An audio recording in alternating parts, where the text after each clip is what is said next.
جتنا بھی شکر ادا کیا جائے وہ کم ہے۔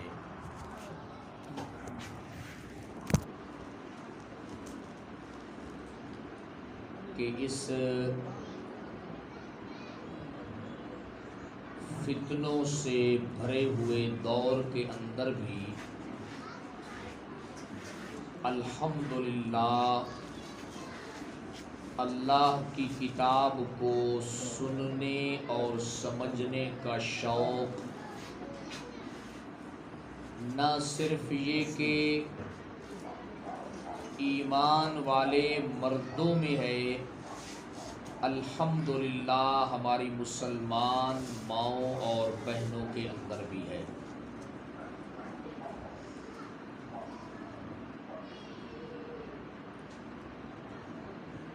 اور حقیقت بات یہ ہے کہ اسلام کے اندر بے شک بہت زیادہ خدمات مرد صحابہ کرام کی ہیں، لیکن اسلام کی خدمات کے اندر مسلمان صحابیات بھی پیچھے نہیں ہیں۔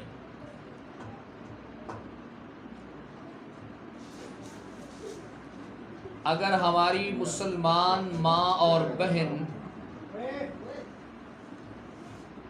قرآن مجید کو سمجھ جائے، اللہ کی کتاب کے مقام اور مرتبے کو سمجھ کر اس کے اوپر عمل پیرا ہونا شروع کر دے، تو اللہ نے اس کے اندر وہ حوصلہ، وہ قوت اور استقامت رکھی ہے کہ پھر اس کی استقامت کے سامنے بڑے بڑے سخت لوگ بھی جھک جایا کرتے ہیں۔ میں ترغیبی طور پر شوق دلانے کے لیے ایک جملہ عرض کرنا چاہتا ہوں کہ ہم سب حضرات حضرت سیدنا عمر فاروق رضی اللہ تعالی عنہ پر بڑا فخر کرتے ہیں، اور ان کے اسلام پر، ان کی خدمات پر ہم بڑا ناز کرتے ہیں۔ لیکن اگر آپ نے پہلے یہ واقعہ سنا ہوا ہے تو پھر تو انشاءاللہ بہت ایمان میں لذت اور مٹھاس پیدا ہوگا۔ اس بات میں کوئی شک نہیں کہ حضرت عمر فاروق رضی اللہ تعالی عنہ کے لیے ہمارے محبوب پیغمبر جناب محمد الرسول اللہ صلی اللہ علیہ وسلم نے بڑی دعائیں مانگی تھی کہ اے اللہ، اسلام کو عمر کے ذریعے سے عزت اور غلبہ عطا فرما۔ اللہ کے حبیب کی وہ دعائیں اس کی بارگاہ میں قبول ہو گئی، لیکن حضرت عمر فاروق کا جو اسلام ہے اس میں جس طرح میرے نبی کی دعاؤں کا حصہ ہے، اسی طرح عمر کی بہن کی جرت کا بھی حصہ ہے کہ حضرت عمر رضی اللہ تعالی عنہ اپنے گھر سے نکلتے ہیں یہ عزم لے کر کہ آج میں نے محمد صلی اللہ علیہ وسلم کو نعوذ باللہ قتل کر دینا ہے۔ راستے میں ایک صحابی ملتے ہیں، ایمان والے ملتے ہیں، کہتے ہیں عمر کدھر جا رہے ہو؟ میں آج مسلمانوں کے نبی کو ختم کرنے جا رہا ہوں۔ انہوں نے کہا عجیب بات ہے، تمہاری بہن فاطمہ اور تمہارے بہنوئی سعید جو ہیں انہوں نے تو اسلام قبول کر لیا ہے۔ اب حضرت عمر فاروق کی سیرت میں اور زندگی میں جو رعب، دبدبا، ڈر اور جلال تھا، غصے میں آ گئے۔ اچھا، جس کو میں ختم کرنا چاہتا ہوں، عمر کے گھر والے اس کے اوپر اسلام لے آئے ہیں، سیدھے اپنی بہن کے گھر میں گئے. حضرت سعید بن زید نے جب دیکھا بہنوئی نے، وہ ڈر گئے کہ آج عمر آ گئے ہیں، اللہ ہی خیر کرے کہ کچھ ہونے والا ہے. مگر ان کی جو بہن تھی فاطمہ بنت خطاب، اس نے کہا ڈرنے کی ضرورت نہیں ہے، عمر کو آنے دو. جب حضرت فاروق اعظم پہنچ گئے، اپنی بہن سے پوچھا کس چیز کی تلاوت کر رہے تھے، کیا پڑھ رہے تھے؟ انہوں نے کہا آپ کو بھی معلوم ہے اللہ نے جو ہمارے نبی کے اوپر کتاب نازل کی ہے اس کی ہم تلاوت کر رہے تھے. حضرت عمر فاروق غصے میں آ گئے، جلال میں آ گئے، اپنی بہن کو بڑا مارا، خون نکل آیا چہرے سے. بالآخر فاطمہ بنت خطاب نے کیا کہا تھا، عمر اگر تو خطاب کا بیٹا ہے تو میں بھی خطاب کی بیٹی ہوں، تو اس سے جو کچھ ہو سکتا ہے کر لے، میں اسلام کا دامن چھوڑ سکتی. بس دعا کریں اللہ ہم سب کی جرت، حوصلہ اور جو ضد ہے وہ اسلام پر لگا دے، اور ہم اس بات پر اڑ جائیں اور ضد کر جائیں کہ کچھ بھی ہو جائے ہم اسلام کا دامن چھوڑ سکتے.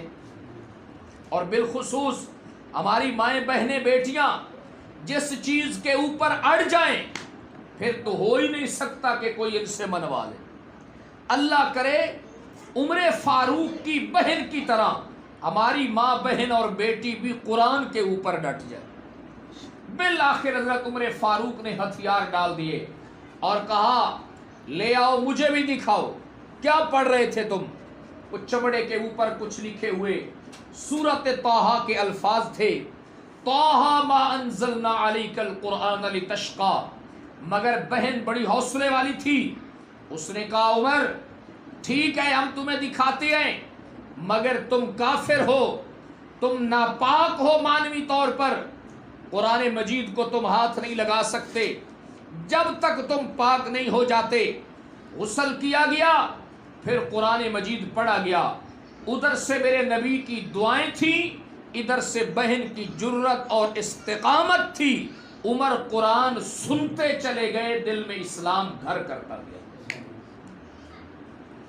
آج میں اور آپ اگر غور کریں کہ حضرت عمر فاروق کی خلافت اور دور حکومت میں 22 لاکھ مربع میل پر اللہ نے اسلام کو غلبہ عطا فرمایا، کتنے لوگ ان کی وجہ سے مسلمان ہوئے، کتنے خیر کے کام ہوئے. جس طرح اس میں میرے نبی کی دعاؤں کا حصہ ہے تو ان کی بہن فاطمہ کا بھی فاروق کی نیکیوں میں حصہ ہے. اس لیے میں آپ کی خدمت میں دست بستہ گزارش کروں گا کہ آپ بہت کچھ کر سکتی ہیں. آپ اپنے گھر میں بیٹھ کر اللہ کی کتاب کو سمجھیں، اللہ کی کتاب کو پڑھیں. جب آپ نے تہیہ کر لیا کہ گھر کے اندر والد ہے، گھر کے اندر بھائی ہے، گھر کے اندر بیٹے ہیں، گھر کے اندر خامد ہے، وہ ہم اس کو خلاف شریعت کام نہیں کرنے دیں گے. یہ ہو ہی نہیں سکتا کہ مرد پھر گھر کے کام میں رکاوٹ پیدا کر کے خلاف شریعت کام کر جائے. اللہ رب العزت نے آپ لوگوں کو بڑا حوصلہ دیا ہے، بڑی جرت دی ہے، بڑی استقامت دی ہے، اور اتنا کام اللہ رب العزت نے آپ کے ذریعے سے لیا ہے کہ عمر فاروق اس کی خدمت کی ایک مثال بن گیا ہے کہ عمر فاروق رضی اللہ تعالی عنہ. ایک اور میں مثال عرض کرتا ہوں. جو آیت مبارکہ اس وقت میں نے خطبے میں تلاوت کی ہے، میری مائیں بہنیں اس کے اوپر ذرا دیکھیں گی. یہ 28ویں پارے کی بالکل آخری صفحہ ہے اور 1066 نمبر 1066 صفحہ ہے. اس میں اللہ رب العزت نے حیرانگی والی بات ہے، مولانا حیرانگی والی بات ہے. اللہ فرماتے ہیں ضرب اللہ مثلا للذین آمنوا. اللہ ایمان والے مردوں کے لیے مثال بیان کر رہا ہے. ایمان والے کون سے ایمان والے مرد؟ ابو بکر صدیق کے لیے،